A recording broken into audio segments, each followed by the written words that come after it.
Olá! Esta é a nossa segunda aula dessa série a respeito de trigonometria. Na primeira videoaula, nós aprendemos um pouco sobre trigonometria no triângulo retângulo. Naquela videoaula, a gente aprendeu os conceitos de seno, cosseno e tangente num triângulo retângulo. Num triângulo retângulo, quando a gente localiza um ângulo alfa, que tem que ter um valor entre 0 e 90, a gente, ao olhar para frente dele, a gente vê o cateto oposto colado a ele, e também colado ao ângulo de 90 graus a gente vê o cateto adjacente, e oposto ao 90 graus nós temos a hipotenusa, e a gente definiu o seno como sendo o cateto oposto sobre hipotenusa, o cosseno como cateto adjacente sobre hipotenusa, e a tangente do ângulo como sendo cateto oposto sobre cateto adjacente. Também calculamos alguns valores de seno, cosseno e tangente de ângulos notáveis, ângulos importantes que vira e mexe aparecem para a gente ao resolver problemas e que precisam ser memorizados através, por exemplo, dessa tabelinha. Seno, cosseno e tangente do 30, do 45 e 60. Estão aqui alguns números para a gente poder usar. Usar como? Né?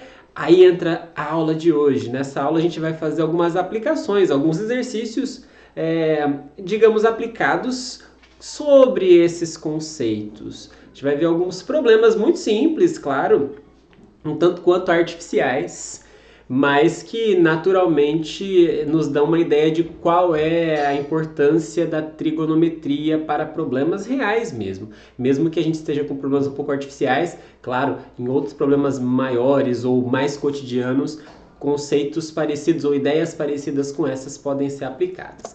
Bom, um primeiro exercício que nós vamos fazer é esse daí. Tem uma rampa. Opa, rampa a gente encontra por aí. Se a gente sair andando por aí, vira e mexe, a gente vai encontrar rampas para a gente subir. Né? Uma rampa com 30 graus de inclinação e 8 metros de comprimento permite uma pessoa em solo subir até um piso superior que está a quantos metros do solo? Bom, veja que essa pergunta, da forma como ela está colocada, a gente precisa primeiro tentar entender esse problema e nada melhor nesse caso do que uma figura. Então esse primeiro exercício que nós vamos fazer aí, vamos tentar fazer uma figura sobre o esquema. Vamos fazer aqui o solo, aqui está o chão, então a pessoa que vai subir a rampa ela está no nível do chão, mas aí ela esbarra com uma rampa que permite ela acessar um determinado local, um determinado piso superior, como está sendo falado aí neste exercício. Bom, informações do exercício, que essa rampa tem 30 graus de inclinação e ela tem 8 metros de comprimento. Quando eu falo que ela tem 8 metros de comprimento, a pessoa sai daqui, chega lá em cima, ela precisa andar 8 metros. E os 30 graus de inclinação, naturalmente, é da rampa com relação ao solo, tá? Outra coisa, é óbvio que ao fazer essa projeção, a altura lá, o piso superior que está lá, tem uma projeção aqui ortogonal ao chão, faz 90 graus, tem uns 90 graus aqui. E aí a gente já pode enxergar bem um triângulo retângulo. Dá para ver de cara aqui que a gente tem um triângulo retângulo, né? A hipotenusa é nada mais, nada menos do que a própria rampa. Este cateto que está oposto ao 30 graus nada mais é do que aquela elevação entre o chão e o piso superior, que, aliás, é a pergunta do exercício: quanto a pessoa se elevou? X, eu não sei, vamos descobrir quanto que a pessoa estava nesse nível e passou para cá, quanto ela subiu? X? Não sei quanto é, né? E tem, claro, aqui um outro cateto, agora adjacente ao 30 graus, que não faz parte da pergunta do exercício, mas que a gente inclusive poderia calcular quanto mede. Vejam que isso aqui é a distância entre o começo da rampa e o final da projeção aqui do piso superior ao solo. Mas não é uma pergunta que o exercício fez, de novo, a gente poderia calcular, mas não é uma pergunta que o exercício neste caso fez. Bom, como é que a gente faz para calcular o x? A gente olha para esse triângulo e localiza as informações que nós temos. Nós temos um ângulo de 30 graus. Com relação a ele, a gente quer descobrir o x, e o x é o cateto oposto a ele. E a única informação que nós temos é o valor da hipotenusa. E aí, a gente pensa, poxa, como é que eu vou fazer para descobrir o x? mas eu tenho um ângulo e eu tenho um dos lados do triângulo. Em situações como essa, Pitágoras não ajuda, mas a trigonometria sim. Se a gente lembrar bem, cateto oposto e hipotenusa aparecem na fórmula do seno. Então, se nós calcularmos o seno de um ângulo, no caso aqui é o 30, ele vai ser calculado como sendo cateto oposto sobre hipotenusa. Então, vamos aplicar essa fórmula aqui. O seno de 30 graus é cateto oposto sobre hipotenusa. Acontece que seno de 30 graus é um valor que nós temos que ter conhecido, né? Tem que estar memorizado porque a gente usa bastante. E o seno de 30 é meio. Então, no lugar do seno de 30, a gente coloca meio. No lugar do cateto oposto, é a nossa pergunta, é o x, e no lugar da hipotenusa, 8. Né? Então, meio é igual a x sobre 8. Ora, como a gente descobre o x? Uma bela multiplicação em cruz aqui nos ajuda, né? 2 vezes x é 8 vezes 1. 2 vezes quanto dá 8? Bom, você deve saber, mas a gente pode, se quiser calcular algebricamente, o 2 que está multiplicando a gente pode passar dividindo, e 8 sobre 2, 4. 4 metros é o que essa pessoa vai se elevar ao subir por esta rampa de 30 graus. Bacana? Se a gente quisesse, não é a pergunta do exercício, mas só para deixar indicado, eu recomendo que você pause esse vídeo e tente fazer, porque não é complicado. Se a gente quisesse calcular o tamanho deste lado do triângulo, que eu poderia chamar de y, vejam que em relação ao 30 graus ele é o cateto adjacente. E aí a gente poderia ou usar cateto adjacente hipotenusa, que é o cosseno, podíamos usar o cosseno do 30 para calcular o y, ou a gente poderia, agora a gente já conhece o x, né? Com o x e com o x valendo 4 e a hipotenusa valendo 8, com o cateto oposto, com o cateto oposto que a gente tem aqui, a gente poderia usar o cateto adjacente, que é y aqui, com a tangente, né? A tangente, que é o cateto oposto sobre o cateto adjacente, também nos permitiria calcular o y agora, já que a gente já sabe que o x é 4. E mais ainda, agora a gente sabe esse lado, sabe essa medida que é 4, e só não sabe essa, nós temos um triângulo retângulo em que nós conhecemos dois lados e não conhecemos o terceiro. O teorema de Pitágoras também poderia ser aplicado aqui para conhecer o y. Então, recomendo aí, pausa esse vídeo, tenta descobrir o y da maneira como você quiser, com cosseno, com tangente, com teorema de Pitágoras, tá bom? Agora vamos elevar um pouquinho aí a dificuldade, vamos, de certa forma, aumentar um pouquinho só o grau de dificuldade do exercício, porque agora a gente está em Paris, e aí, em Paris, não somos nós, é um turista. Um turista que está lá em Paris, ele avista a Torre Eiffel sob um ângulo de 30 graus em um certo ponto. Então, antes da gente continuar a leitura, vamos fazer um esquema aqui, né? Tá lá o turista passeando por Paris e aí, claro, ele avista a Torre Eiffel lá em algum lugar. E tá dito aí que ele vê a Torre Eiffel sob o ângulo de 30 graus. Claro que eu deveria colocar ele pequenininho aqui em algum lugar, vendo ela a 30 graus, mas eu vou fazer uma situação meio bizarra, eu vou supor que ele está deitado, eu vou supor que ele está rastejando aqui. Vou supor que ele está deitado, para a gente não ter nenhuma variação aí na resposta, né? O próprio exercício no final pede isso, olha, desconsidera a altura do turista, é como se a altura dele não fosse fazer diferença, né? Ele está vendo a Torre Eiffel sob um ângulo de 30 graus. Bom, aí ele anda, no nosso caso aqui rasteja, né? Ele anda 241 metros em direção à torre. Olha só, ele anda 241 metros em direção à torre. Ora, vamos desenhar isso. Ele vai sair daqui, vai andar 241 metros em direção à torre, e aí ele vai parar. E ao parar, ele passa a ver a Torre Eiffel, segundo o exercício aí, ó, sob um ângulo de 45 graus. Opa. Ele andou 241 metros e passou a ver a torre a 45 graus. Com essas informações, diz o exercício, desconsiderando a altura do turista, como a gente está fazendo aqui, calcule a altura da torre. Olha que interessante. Daria para fazer isso na prática, só teria que estar em Paris. Mas vejam só, a pessoa está lá, ela acha um lugar em que ela vê a Torre Eiffel a 30 graus, anda tantos metros, Tudo bem, 241 metros não é pouca coisa. Mas vamos supor que ela está lá andando em direção à torre, anda 241 metros a ponto de ver ela a 45 graus. A pessoa vai conseguir só com isso descobrir a torre sem precisar subir na torre. É isso que a trigonometria faz de bom pra gente. Nos permite, mesmo no chão, medir a altura de uma torre enorme. Tá,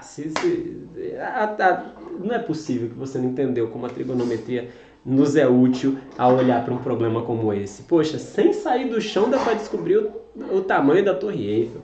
Bom, vamos lá. Como fazer então, né? Claro, a grande questão é qual é a altura.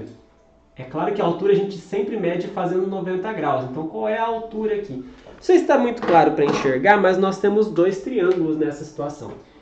O primeiro aqui, esse que está em vermelho, ou tem a hipotenusa em vermelho, tem um 45 graus aqui e tem a altura marcada aqui. Claro, é um triângulo retângulo, vejam só vocês.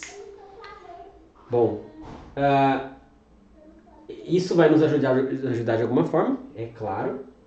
Mas nós temos um outro triângulo retângulo na história, que é o triângulo aqui, ó, que vem desde do início onde estava o turista até a base da altura e sobe até lá no topo. Então tem um outro triângulo, aqui tem 30 graus, aqui é a mesma altura que nós queremos descobrir, só que aqui no chão a gente já tem uma parte de uma informação. A gente já sabe que até um determinado ponto vale 241 metros. Se eu soubesse o resto, né? Tá, eu não sei o resto, mas eu posso descobrir com base talvez no outro triângulo, porque esse pedacinho que falta, que eu vou chamar aqui de X para facilitar a nossa estratégia de solução, é o mesmo cateto adjacente aqui do triângulo em vermelho, né? Então o que falta aqui para chegar na altura é esse X. Então você deve observar, ver se você concorda comigo, que essa base do triângulo em preto é isso mais isso. É só juntar esse primeiro pedaço com esse. É 241 mais x. Mede isso mais aquilo, né? Então nós temos dois triângulos. E nesses dois triângulos a gente tem informações, por mais que elas não sejam numéricas, mas a gente já consegue perceber o que a gente pode correlacionar. Os dois catetos, né? Porque lembrando aqui também é 90 graus, né? E aí a gente pode olhar, por exemplo, para o triângulo em vermelho aqui, e a gente vê, bom, 45 graus. Em relação ao 45, o H é o cateto oposto e o X é o cateto adjacente. E aí a gente pode pensar qual relação trigonométrica relaciona cateto oposto com adjacente, e a gente lembra que é a tangente. Então a tangente do 45 graus tem que relacionar o cateto oposto com o cateto adjacente. Ora, ora, ora. A tangente do 45, a gente olha na tabela e descobre que é 1. Então isso aqui é 1. O cateto oposto é o que nós estamos chamando de H e o adjacente de X. E ao multiplicar em cruz, X vezes 1 é H vezes 1, que não tem nada aqui embaixo. O H é igual ao X. Uou!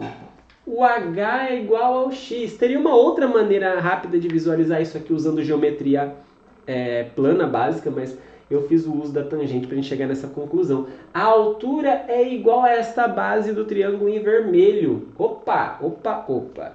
Então vamos lá. Quer dizer que o que eu somei a 241 aqui, que é o x, na verdade é a própria altura. Vamos trocar para ficar mais fácil. E aí a gente olha agora para esse triângulo em vermelho. Em preto, desculpa. Esse triângulo em preto, o H é o cateto oposto do único ângulo que está marcado, de 30 graus. E o 241 mais H é o seu cateto adjacente. Aqui é 30 graus, o H é o cateto oposto. E o 241 mais H é o cateto adjacente. De novo, a gente olha para isso e fala, bom, se eu posso relacionar cateto oposto com cateto adjacente, vamos fazer uso da tangente. Deixa eu apagar aqui, para não precisar apagar as informações que estão à esquerda. A tangente do 30, portanto, a gente sabe que é cateto oposto sobre cateto adjacente. Nesse caso, H sobre 241 mais H. Ora, ora, ora. Tangente de 30 nós sabemos quanto é. Me permitam apagar aqui e colocar para não precisar fazer muito drible aqui na lousa. Tangente de 30, olha para cá, tangente de 30 é raiz de 3 sobre 3. Raiz de 3 sobre 3. Muito bem. E aí agora é que é o desafio algébrico. Ao resolver esta equação aqui, a gente vai descobrir a altura. Só que tem um pouquinho de trabalho algébrico para ser feito aqui. A primeira coisa é multiplicar em cruz. 3 vezes h de um lado, mas do outro lado, raiz de 3 vai multiplicar o 241 mais h, que está aqui. Eu vou usar um parênteses, né, porque é uma expressão que está somando. Se eu não usar o parênteses, eu posso achar que o raiz de 3 está multiplicando só o 241. Não é. Está multiplicando toda a expressão, né? Na verdade, isso aqui a gente vai fazer uma distributiva. O 3h vai ser 241 raiz de 3, deixa eu colocar nessa ordem só para a gente não se confundir, 241 raiz de 3 mais h raiz de 3. Né? O raiz de 3 está multiplicando todo mundo ali. Né? Muito bem, próxima etapa agora é isolar o h, isso é uma equação de primeiro grau, e para resolver uma equação de primeiro grau a gente coloca as variáveis de um lado e o que não tem variável do outro. Deixa eu colocar aqui para cima para a gente poder fazer as contas e logo a gente vai descobrir a altura da Torre Eiffel ao fazer essa conta. Então vamos lá. Vou jogar o h raiz de 3 para o outro lado para a gente poder continuar no caminho da solução. Do lado de lá vai ficar só 241 raiz de 3. Do lado esquerdo, a gente tem o h repetindo e pode colocar ele em evidência. Quando a gente coloca o h em evidência, sobra o 3 aqui, menos raiz de 3 aqui. Do outro lado, 241 raiz de 3. Para isolar o h, basta tirar esse trambolho da frente dele. E esse trambolho, 3 menos raiz de 3, está multiplicando. Então eu posso passar dividindo. Bom, eu não sei se você gostou, mas essa daqui é a resposta perfeita do nosso problema sobre qual é a altura da Torre Eiffel. Talvez você não tenha gostado porque não está na linguagem usual, no número decimal, né? Tem raiz de 3, às vezes a gente demora para entender que é um número, apesar de fato ser. Mas você pode fazer aproximações a partir daqui, se quiser realmente saber mais ou menos quanto é a altura da torre no número que a gente está acostumado. Vai. O raiz de 3 é aproximadamente 1,7. A gente pode trocar isso aqui por aproximadamente 1,7, fazer as contas, etc. E eu já me adiantei, já fiz essa conta em algum lugar, me permitam aqui, que isso vai ser aproximadamente 329 metros. Quer dizer, a Torre Eiffel tem basicamente 329, alguma coisa do tipo, 329 metros de altura. Bacana, né? Terceiro exercício. No terceiro exercício agora, a gente quer descobrir a medida da largura de um rio. Detalhe, sem precisar nadar. Bom, em partes. Na verdade, eu vou precisar ter um referencial de um lado do rio, e eu espero não precisar ir para o outro lado do rio para fazer isso. Mas vamos lá. Deixa eu apagar aqui para a gente poder fazer um esquema, ler o problema e fazer o esquema. Porque esse tipo de exercício de trigonometria sem uma figura fica difícil, né? Fica bem complicado de fazer. Então, vamos lá. Deseja-se medir a largura de um rio que consideramos tendo margens paralelas. Seria complicado a gente medir a largura de um rio que faz assim. Tudo bem, dá, né? Mas a largura aqui é uma coisa, a largura aqui é outra. A gente quer medir a largura em um determinado ponto e vamos assumir então, segundo o exercício, que esse rio tem margens paralelas. Então tá aqui o rio, as margens dele. É claro que ele continua para cá e para lá, mas aqui tá um trecho do rio, a gente está enxergando ele passando aqui, tá? Nessa direção aqui, ó. O rio tá passando aqui nessa direção. Vamos lá. Para medir essa largura, o exercício fala, vamos lá, que 2 bastões A e B são colocados em uma margem do rio, do lado que, naturalmente, a pessoa que está medindo está. E outro bastão é colocado na outra margem, de modo que o segmento AC e o segmento AB sejam ortogonais.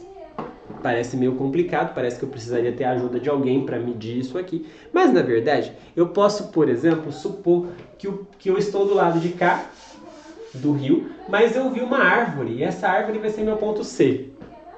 E aí, olhando para essa árvore com algum instrumento, a gente pode, do outro lado do rio, estabelecer um ponto A e um ponto B. de modo que A, B e AC façam 90 graus, sejam ortogonais. Detalhe, esse A e B é o lado que nós estamos do rio. A gente consegue colocar lá um bastãozinho, né? um galinho, alguma coisa para marcar o ponto A e o ponto B. A gente consegue fazer esse movimento andando. Do outro lado foi uma árvore que a gente viu lá, mirou certinho, viu que fazia 90 graus ali entre as duas direções e está tudo certo, né? Bom, depois de fazer isso, com um instrumento próprio de medida de ângulo, a gente pode calcular essa medida aqui, que ele está falando que é o ABC. ABC, vamos fazer o caminho, ABC, esse ângulo aqui, esse é o ABC. Tá? Com um instrumento, a gente pode fazer, com algum instrumento de medida de ângulo, a gente pode fazer a medida desse ângulo tranquilamente. São coisas que o pessoal aí que está em campo com engenharia, que não sei o que, consegue tranquilamente fazer. Bom, para a gente ter um esquema mais claro e tentar ver como é que essas coisas funcionam, vamos supor, segundo o exercício, que esse ângulo que foi visualizado seja de 60 graus, então aqui 60 graus, e que os bastões A e B tenham sido postos a 10 metros um do outro, então tem 10 metros aqui entre A e B. E aí, vamos descobrir a largura desse rio? Claro que aqui no meu desenho parece que eu estou sobrando um pedacinho, mas vamos supor que essa árvore seja bem grudadinha à margem do rio, que os bastõezinhos foram colocados bem próximo à margem do rio, então nossa margem de erro ali é bem pequenininha, né? Então vamos descobrir o x. Quem é o x aqui? A largura do rio, né? A largura do rio. Nitidamente nós temos um triângulo retângulo, né? E nitidamente o ângulo que nós temos aqui chamando a atenção é os 60 graus. E se eu estou olhando para esses 60 graus, vamos ver as informações que nós temos aqui para descobrir ou as informações que foram dadas. Com relação aos 60, o x é o cateto oposto e o 10 metros é o cateto adjacente. E de novo, olhando para as razões trigonométricas que nós aprendemos, cateto oposto e cateto adjacente aparecem na fórmula da tangente. É a tangente, neste caso dos 60 graus, que deve ser igual a x, que é o cateto oposto, sobre 10, que é o cateto adjacente. A tangente dos 60 é raiz de 3. Então, se a gente fizer esta conta aqui, a gente vai descobrir o valor do x, que é a largura do rio. De novo, a gente vai multiplicar em cruz, embaixo do raiz de 3 não tem nada, é porque é 1, multiplicamos em cruz, x vezes 1 é x, 10 raiz de 3, opa, já chegou a resposta, fácil, fácil, fácil. A largura do rio é 10 raiz de 3 metros. De novo, você está incomodado com isso? Por mais que isso aqui seja um número, quer uma resposta mais cotidiana para apresentar para alguém, quanto que se aproximadamente em decimal e coisa do tipo, você pode substituir o raiz de 3 por 1,7 mais ou menos, né? E descobrir que isso aqui é aproximadamente 17 metros, tá bom? Então, um outro exercício legal, quer dizer, sem precisar entrar no rio, sem precisar pegar um barco, a gente consegue medir a largura de um trecho ali, pelo menos, do rio. Isso para vocês verem, então, por exemplo, quantos problemas que a gente pode ter aí no dia a dia. Tá bom, todos os problemas aqui estão de alguma forma relacionados à infraestrutura, à questão de construção e tudo mais, porque realmente a trigonometria é muito útil nesse campo, né? A gente poderia fazer uma enormidade de problemas. Eu quero medir o tamanho de uma montanha, mas eu não quero chegar lá no topo da montanha, porque às vezes é muito difícil.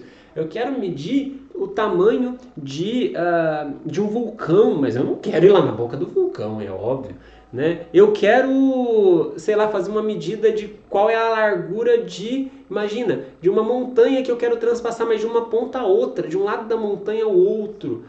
Poxa, mas não tem como eu passar de um lado para o outro. Tá, a gente pode fazer medidas usando trigonometria através de referências do alto, por exemplo.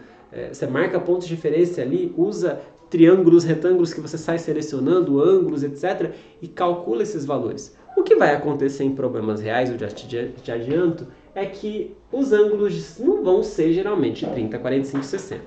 Em problemas reais, os ângulos vão ser muito quebrados ali, números estranhos que a gente não sabe o seno, cosseno e tangente de cabeça, porque isso a gente precisa memorizar, né? Acontece que em outros problemas reais a gente vai usar recursos computacionais, ou calculadora, ou tabelas de trigonometria e coisas do tipo, tá? Em problemas reais ali, a gente vai trabalhar não necessariamente com 30, 45, 60 e tá tudo bem. Se o ângulo em questão for 22 graus, for 41 graus, sei lá, seja qual for o ângulo, uma calculadora científica tem um botãozinho lá, seno de 41. Ela apresenta para você. Tudo bem? Então, problemas reais a gente usa isso, mesmo que não sejam esses ângulos. Esses ângulos aqui servem mais para a gente fazer conta nos nossos exercícios aí, para a gente aprender matemática. Por fim,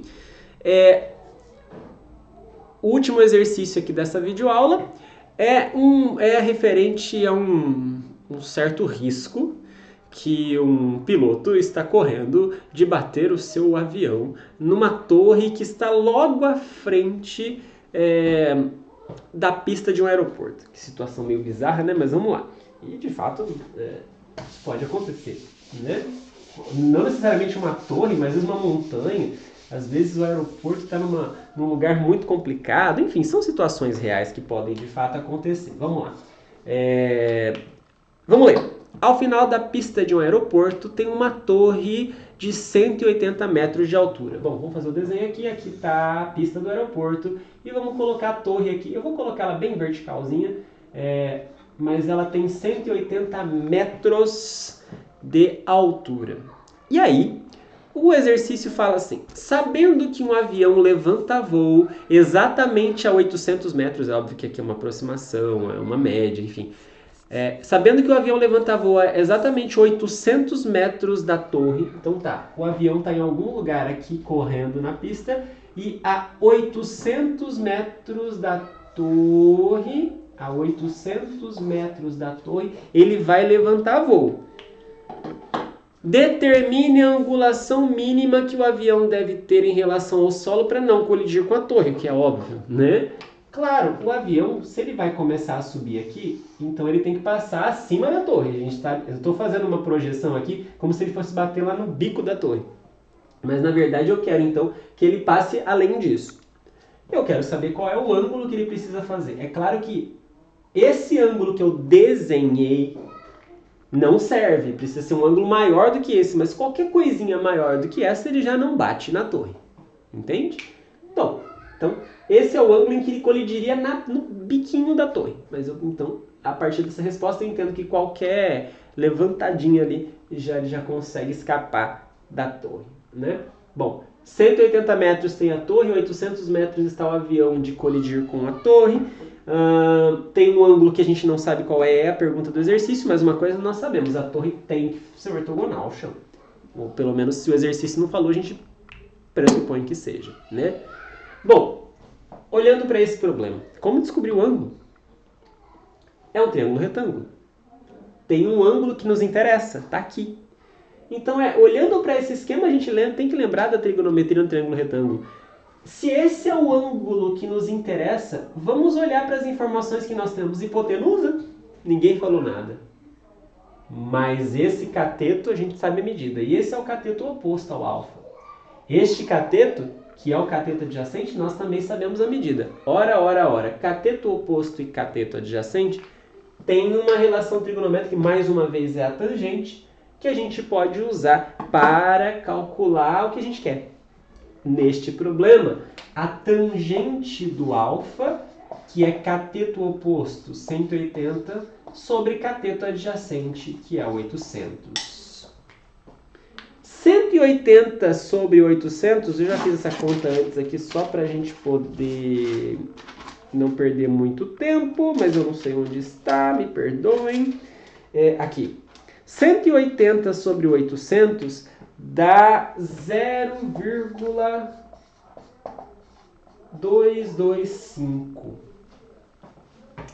Olhando aqui para a tabela, a gente só conhece raiz de 3, que é 1,7. Raiz de 3 sobre 3, que é 0,5 alguma coisa, nada parecido com 0,225. Eu quero saber qual é o ângulo cuja tangente é 0,225. É essa a resposta do exercício. Qualquer ângulo acima desse resolve o problema do avião não colidir com a torre. Mas a gente não conhece de cabeça nenhum ângulo cuja tangente é 0,225 e está tudo bem. Mas nesse caso, o que a gente faz? A gente precisa recorrer a outros recursos. Um recurso é a gente procurar por tabelas trigonométricas, tipo essa daqui. Aqui, por exemplo, vocês estão vendo uma tabela com todos os ângulos inteiros em graus de 1 até, na verdade, até 89 seria o suficiente aqui pra gente, né? De 1 a 89 graus. E aí, vejam que aqui tem a coluna do seno, cosseno e tangente. Tem duas partes dessa tabela, até 45 graus à esquerda e aqui à direita. E aí a gente poderia resolver esse problema, e a gente vai resolver esse problema, simplesmente com essa tabela.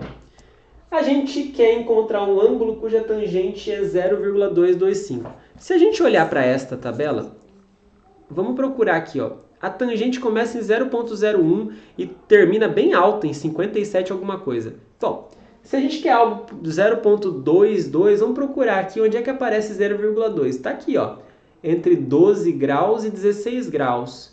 E se a gente for mais específico, a gente vai ver que 12 graus é 0,2126 e 13 graus é 0,2309. Opa, 22 alguma coisa tem que estar aí no meio, né? Então, só de olhar para a tabela, a gente já percebe que o nosso alfa é alguma coisa aproximada como 12,5 graus, né?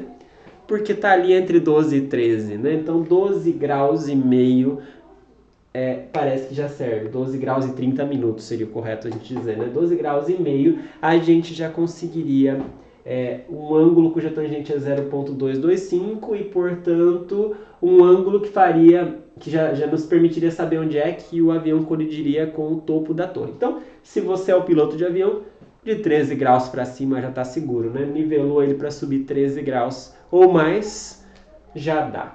Né? Então, essa seria a resposta do exercício. Um ângulo, a resposta do exercício é um ângulo acima, na verdade, maior do que 12,5 já serve, mais ou menos, um ângulo cuja tangente é 0,225. Se você quiser uma resposta mais precisa, com vírgula certinha, bonitinha, eu recomendo o uso de recursos computacionais, ou digitar no Google, ou numa inteligência artificial, ou numa calculadora. Uma calculadora científica, inclusive você pode ter essa no computador ou no seu celular. Uma calculadora científica deve ter algum botão como um desses dois aqui. ArcTG, que na verdade quer dizer arctangente, ou tangente a menos 1, que é a mesma coisa. Esses dois botões, se você colocasse este número na tela da sua calculadora e apertasse esse botão, eu não sei qual dos dois estaria na sua calculadora, você apertasse esse botão, naturalmente a sua calculadora te diria uma resposta sobre isso aqui. Te daria essa informação de que o ângulo é de 12,5 graus. Com parênteses, às vezes a calculadora não está programada para responder em graus, por isso que às vezes você pode ter uma resposta um pouco diferente, que é o que a gente vai aprender em aulas futuras, que é a unidade radiano, né? Mas se a sua calculadora estiver programada em graus, e você pode fazer essa mudança de programação na sua calculadora sem muita dificuldade, só que tem que olhar o manual, alguma coisa assim, você consegue apertar o botãozinho do arco tangente ali em 0,225 e ter uma resposta bem precisa com isso. Eu fiz isso e observei que o valor, na verdade, é 12,68, para ser mais preciso. Não estamos longe olhando para a tabela, né? Bom, então, com isso, eu espero que você tenha percebido a enorme utilidade que a trigonometria pode ter para resolver problemas reais mesmo, e por isso que isso interessava bastante, inclusive, aos gregos lá na antiguidade, e interessou por muito tempo a história da vida em sociedade, mas também da ciência, e até hoje ela é muito útil, mas quanto mais moderno, maior uso a gente faz dessas ferramentas, não só para esse tipo de coisa, mas para as coisas ainda mais avançadas. Por exemplo, a trigonometria, ela é hoje em dia muito útil, por exemplo, para a gente resolver questões ou para interpretar problemas relacionados à ondulatória, a ondas e coisas do tipo, tá? Então, entre muitos outros problemas, tá bom? Então, enfim, fica a dica aí para que você possa praticar um pouco de trigonometria no triângulo retângulo com vários exercícios que você consegue encontrar por aí. Até a próxima aula!